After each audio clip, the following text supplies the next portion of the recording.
السلام علیکم۔ باپ وہ عظیم ہستی ہے جس کا کوئی ثانی نہیں ہے۔ باپ اپنی اولاد کی خاطر اپنی جوانی کو قربان کر دیتا ہے۔ ایک عورت لکھتی ہے کہ میں زندگی کے 17 سال بعد اس نتیجے پر پہنچی ہوں کہ خاوند خدا کی ایک خوبصورت مخلوق میں سے ایک مخلوق ہے۔ وہ اپنی جوانی کو اپنی بیوی اور بچوں کے لیے قربان کرتا ہے۔ یہ وہ ہستی ہے جو پوری کوشش کرتا ہے کہ اس کے بچوں کا آئندہ مستقبل خوبصورت اور اچھا بنے، لیکن اس کی قربانی کے بدلے ہمیشہ اس کی سرزنش کی جاتی ہے۔ اگر کبھی ریفریشمنٹ کے لیے گھر سے باہر قدم رکھے تو بے پرواہ، اور اگر گھر میں رہے تو سست اور بیکار کہلاتا ہے۔ اگر بچوں کی غلطی کی وجہ سے ڈانٹے تو وحشی، اور اگر بیوی کو نوکری سے روکے تو متکبر روب جمانے والا کہلاتا ہے۔ اگر ماں سے دلجوئی کرے تو ماں کا لاڈلا، اور اگر بیوی سے پیار کی باتیں کرے تو بیوی کا مرید کہلاتا ہے۔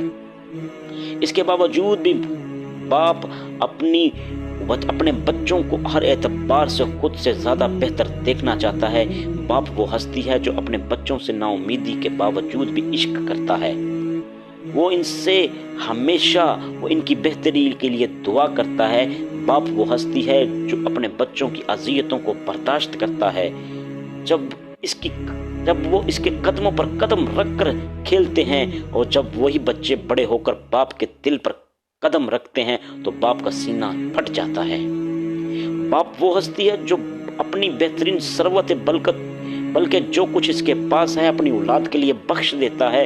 بے شک ماں اولاد کو اپنے پیٹ میں 9 مہینے پالتی تو ہے، لیکن باپ اپنی پوری زندگی اپنی اولاد کے لیے قربان کر دیتا ہے۔ باپ سیراں دا تاج محمد تے ماواں ہی ٹھنڈیاں چھاواں۔ یہ ماں باپ ایک ایسی عظیم ہستی ہے۔ باپ کے ہاتھوں سے جوانی ڈھلتی رہتی ہے، باپ کے چہرے پر چھریاں پڑنا شروع ہو جاتی ہے، اور اولاد کی جوانی بڑھنا شروع ہو جاتی ہے۔ بیٹا خوبصورت سے خوبصورت ترین بنتا جاتا ہے۔ باپ بڑھاپے کی طرف رواں دواں ہونا شروع ہو جاتا ہے۔ باپ کے ہاتھ کمزور ہونا شروع ہو جاتے ہیں، اور اولاد طاقتور ہونا شروع ہو جاتی ہے۔ وہی اولاد جس کو ماں باپ نے پال پوس کر بڑا کیا ہوتا ہے، وہی اولاد کل کو اپنے ماں باپ پر انگلیاں اٹھا کر بات کرتی ہے۔ ایسے ہی اولاد کو اللہ تبارک و تعالی ہدایت دے۔ اللہ ہمارے ماں باپ کو سلامت رکھنا۔ وہ کیا خوبصورت الفاظ لکھے تھے میاں محمد بخش، لکھتے ہیں کہ پتر لے گے نواں تے تیاں لے گے کوئی اور، ماں پیو گھر وچ انج بیٹھے اور جویں بیٹھے نے کوئی چور۔ اور ماں باپ سے کبھی اس طرح کی محبت، کبھی اس طرح کی نفرت نہ کرنا کہ ان کا دل ٹوٹ جائے۔ ان سے ہمیشہ محبت اور شفقت کرنا۔ اللہ ہم سب کو ہدایت عطا کرنا۔ اللہ ہمارے ماں باپ کا سایہ ہمارے سر پر سلامت رکھنا۔